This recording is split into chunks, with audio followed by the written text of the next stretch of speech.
بسم اللہ الرحمن الرحیم۔ ناظرین، بیل دوڑ صرف ایک کھیل نہیں بلکہ ایک روایت بن چکی ہے، اور اس روایت کے ساتھ جڑے ہیں کچھ ایسے محنتی لوگ جو کہ دہائیوں سے اپنا رزق حلال اسی کھیل کے ذریعے سے کما رہے ہیں۔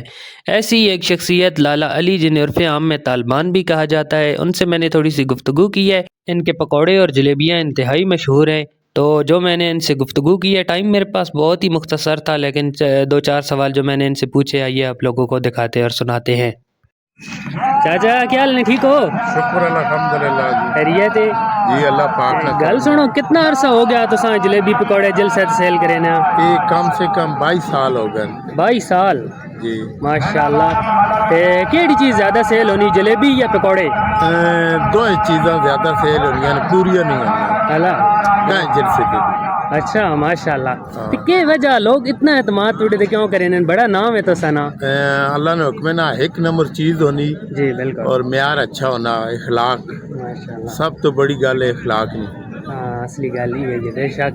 تے ای تو سن نا علی طالبان کے سنگیاں شنگیاں رکھا ہے یا آپ بھی ویسے لالے گلستان رکھے یا پیلو ٹھلیا تماشا ہوئے یا اس رکھے یا علی طالبان گلیال سیاج گلستان پا گالے؟ ہاں اچھا اچھا، وہ تو مشہور ہو گیا، وہ تو پورے پاکستان میں مشہور ہے۔ زبردست جی، ماشاءاللہ جی، خوش رہو۔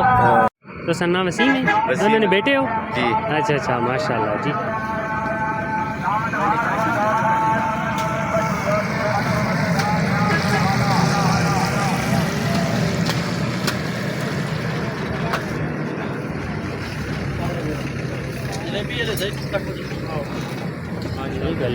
مشہور